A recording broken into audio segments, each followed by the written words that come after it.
तुलसी से जुड़ी एक कथा बहुत प्रचलित है।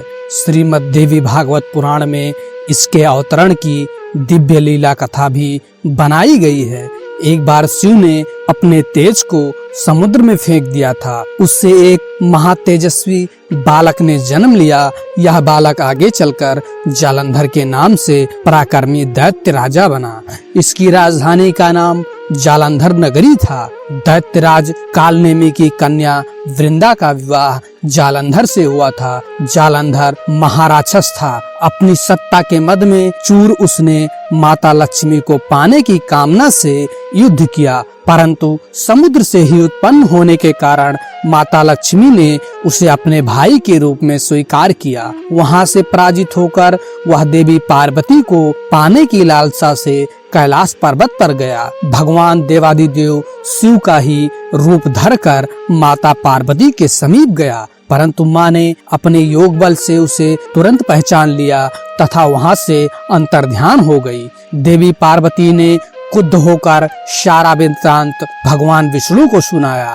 जालंधर की पत्नी वृंदा अत्यंत पतिव्रता स्त्री थी। उसी के पतिव्रत धर्म की शक्ति से जालंधर ना तो मारा जाता था और ना ही पराजित होता था। इसलिए जालंधर का नाश करने के लिए वृंदा के पतिव्रत धर्म को भंग करना बहुत जरूरी था। इसी कारण भगवान विष्णु ऋषि का वेश धारण कर वन में जा पहुँचे, जहाँ वृंदा अकेली भ्रमण कर रही थी। भगवान के साथ दो मायावी राक्षस भी थे, जिन्हें देखकर वृंदा भयभीत हो गई। ऋषि ने वृंदा के सामने पल में दोनों को भस्म कर दिया। उसकी शक्ति देखकर वृंदा ने कैलाश पर्वत पर महादेव के साथ युद्ध कर रहे अपने पति जालंधर के बारे में पूछा। ऋषि ने अपने माया जाल से दो वानर प्रकट किए। एक वानर के हाथ में जालंधर का सिर था तथा दूसरे के हाथ में धड़। अपने पति की यह दशा देखकर वृंदा मूर्छित होकर गिर पड़ी। होश में आने पर उन्होंने ऋषि रूपी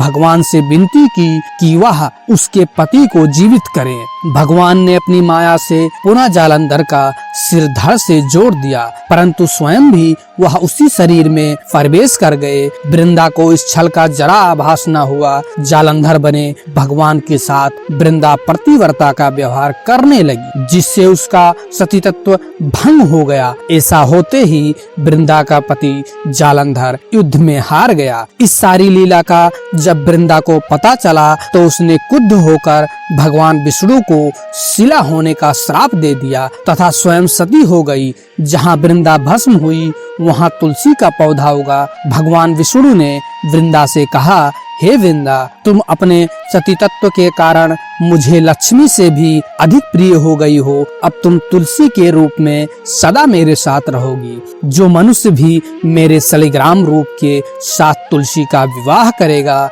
उसे इस लोक और परलोक में विपुल यश प्राप्त होगा। जिस घर में तुलसी होती है वहाँ यम के दूत भी असमय नहीं जा सकते। गंगा व नर्मदा के जल में स्नान तथा तुलसी का पूजन बराबर माना जाता है। चाहे मनुष्य कितना भी पापी क्यों ना हो, मृत्यु के समय जिसके प्राण मंजरी रहित तुलसी और गंगा जल मुख में रखकर निकल जाते हैं, वह पापों से मुक्त होकर बैकुंठ धाम को प्राप्त होता है।